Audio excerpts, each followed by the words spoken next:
What's up, guys? Welcome back to my channel. Welcome to Crystal's Copia. I am Crystal Arguello and I am so excited to shoot this video for you today. Well, in case you didn't know, I was a stylist and salon owner for 13 years and I currently still have an active cosmetology license. So I've had my fair experience of salons and clients. So today I am going to let you peek behind the curtain and tell you the things that your stylist wants you to know but maybe doesn't feel quite so comfortable telling you you should know.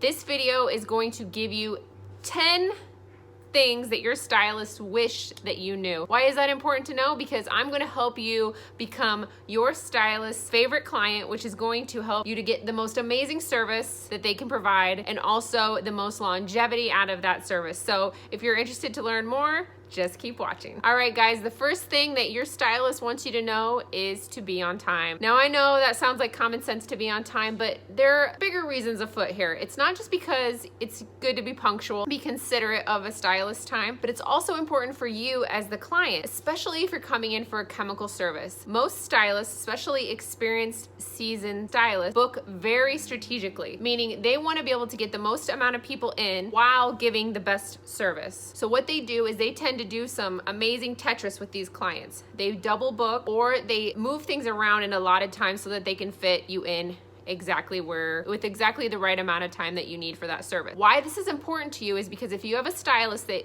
uses her time wisely, the chances of you getting in are a lot better. If a stylist is not double booking and they're only taking a few clients, that only leaves a few spots in the evenings and the lunch breaks and those important appointment times. They only have so much room. So to help accommodate you, your stylist is more than likely double booking or booking strategically to fit the max amount of clients in while giving the best service. Let's say you're late. Okay, most stylists are going to give you grace and they're going to find a way to get you in for that service. However, it's going to come at a cost. Let's say you're booked 2 hours for a full color and a haircut. Now you have gray hair and that color to cover your gray needs to sit, let's say, anywhere from 30 to 45 minutes and you're 15 minutes late. So that time can't come off the processing time because we want to get the max amount of coverage. So what ends up happening is it comes off the fun part, which is the product knowledge portion where they're teaching you how to style your hair and how to use products appropriately, or it's coming off the relaxation portion where you're getting shampooed and loved on and cared for. Now, if you're like me, my favorite part is leaving the salon with gorgeous hair and sitting in the shampoo bowl and enjoying that amazing scalp massage. So it's important to be on time so that you're not only, doing a good thing for the stylist by being considerate of their schedule, but you're doing a good thing for yourself as well because now you have time to get the full experience. In some cases, I know there are things that are out of your control and life happens, but if you know that you're gonna be late for an appointment or you think you might be late or you think you might be canceling, let that stylist know as soon as possible, especially if it's a stylist who does do some double booking. It might be better for you, instead of coming 15 minutes late, to come 30 minutes late. So that way they can still continue their day, they can still move through the clients and through your service the way that they need to. So let them know right away. They usually will be flexible with you, but don't make a habit out of this, because if you do make a habit out of being late, what's going to happen is that stylist is going to be less likely to work you in because they know that you're not valuing their time. Now, they're never going to tell you this because you can't say that to a client. So that's why I'm making this video, is I'm telling you things that they wish they could tell you and that they want you to know, but that it's hard to do when you're still cutting hair and doing hair behind your chair, because people take it offensively and they feel like you're talking just to them, when really these are 10 universal rules that all stylists will agree that it would be helpful if their clients knew. Okay, so the second thing on my list is to sit still. This might sound funny, we're not children, we can sit still, but many of us are expressive people and we're head talkers. Or maybe we didn't eat lunch and so we're trying to eat while we're getting our service done, or maybe we're catching up on emails, or we're talking on the phone. As you can tell, my head is moving around all the time. If someone is applying a chemical to my hair or trying to do a precise haircut, and meanwhile I just cannot sit still or stop doing things while they're doing the service, it's going to affect the outcome of my service. So it's best not to multitask when your service is being done. So that means when they're cutting, when they're applying color. Now, if you're processing or maybe even getting a blow dry, then maybe that can be flexible. It's important to sit still. You're gonna get the most out of your service and you're gonna get the most out of that precious time you have with the stylist when she's there to help you and teach you if you just stay still.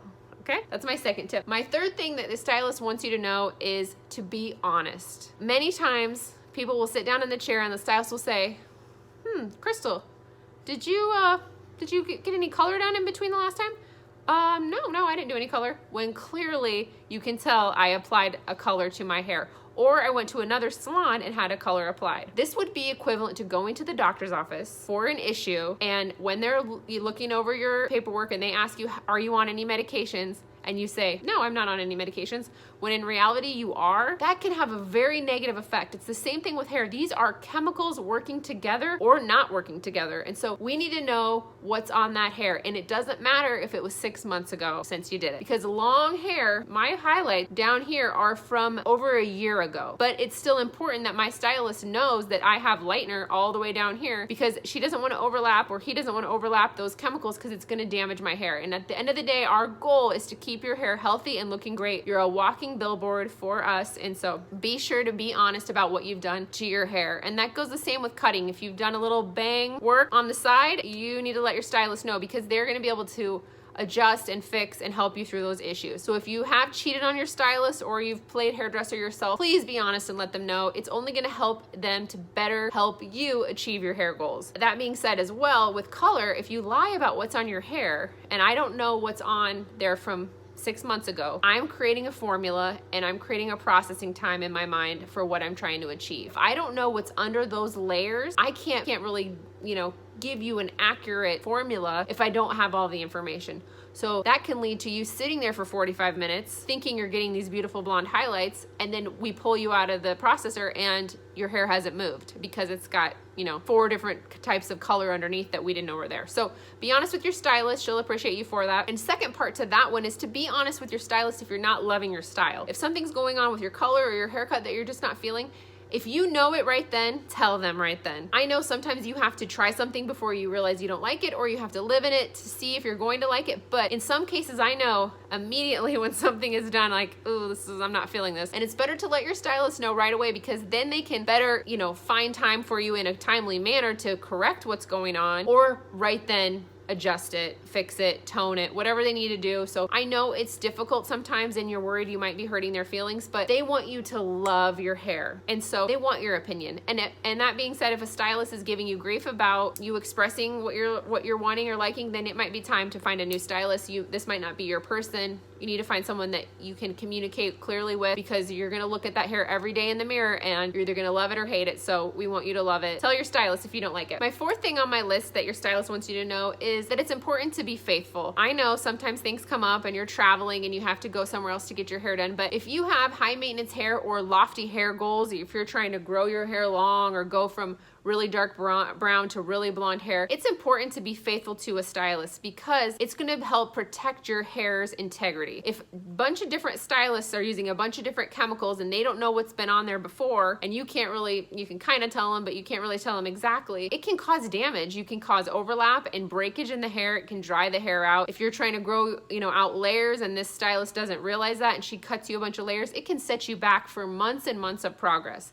So find your person, be faithful to them, be patient with them. You'll get to those hair goals a lot quicker, I promise you that. The sixth thing that your stylist wants you to know is what's real and what's not. This is a big one lately. We live in a beautiful world of social media where everything is filtered and altered. And so you might see a color on there and think, oh my gosh, that's so beautiful. I'll just go to the salon once and she'll fix me right up. Well, some of those are photoshopped and filtered. Also, some of those higher maintenance colors are not just a one and done color. Those might need products to support that tone. If you have a gray cast to your beautiful blonde hair, chances are they're using at-home products, or they're coming in more often to the salon to help achieve that look. So it's important to understand what social media or what Pinterest is showing you and what is reality. And that's why it's important to find a stylist that is highly educated, that is investing in their education, that you can trust, and that can help you differentiate. And they'll be able to tell you, hey, this is what it's gonna take to achieve that look. And listen to them, because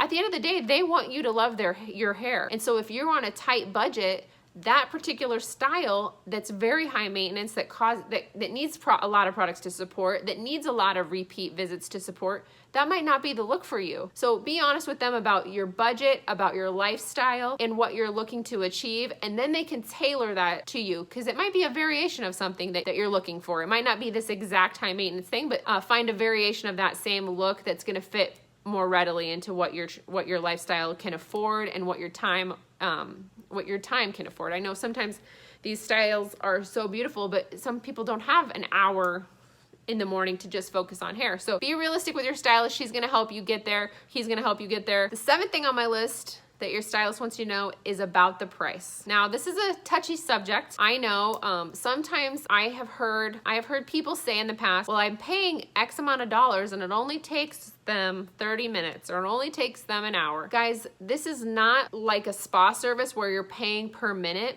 Like on, let's say a massage, you might pay, $1 a minute or $2 a minute. With hairstyling, it's different because the longer someone has been a stylist, chances are the quicker they can move. But the benefit to that is for you is you get in and out faster, but also you're not paying for that 30-minute haircut. What you're paying that dollar amount for is that you can bring in any haircut and they're gonna be able to tailor it to your face, recreate the look, teach you how to style it, and give you products that you need to support that look. So really it has nothing to do with the 30, 45 minutes, an hour. It's about the education you're paying for. Now, if you're paying a stylist $10 to do a haircut, that's fine, but that does not leave them a lot of room to then invest in their education. So you might not be getting the most cutting edge, trend focused, looks at that price point just because it's a very thin margin for that stylist to be able to take that money then and then educate themselves. I'm not saying that you can't go to get a good haircut for $10. That's not what I'm saying. I'm saying in my experience, the higher level stylists tend to be quicker, but you're paying for all of their knowledge in that short amount of time. So they're gonna be able to pour into you, tailor to you, just give you the highest amount of service. And also they're making the most of your time because it's not taking them a really long time. That's one part about the price. The other part about the price, when time becomes a factor in pricing is when color correction is happening. So let's say you've gone somewhere and you've got a bad color and now it's getting fixed. Sometimes when you're in that situation, the stylist does not know 100% how long it's gonna take for you to achieve that look. They don't know how bad it is until they get in there and they start working with it. And so that's why then a $1 per hour amount comes into play, because they don't want to say, oh, it's going to take me 2 hours, and then they start, processing your hair and they're realizing there's more going on than what they had realized, or maybe the other stylist really did some damage to it and so it's going to take a deep conditioning treatment or something like that. That is very prescriptive, so that's when $1 per hour tends to come into play, is in kind of correcting situations. 8th thing that your stylist wants you to know, consistently canceling on the stylist has a greater impact than you realize. Number 1, imagine if you were working every 2 weeks you get a paycheck. And let's say right before the 2 weeks was up on, Friday when you were supposed to go into work, they said, you know what?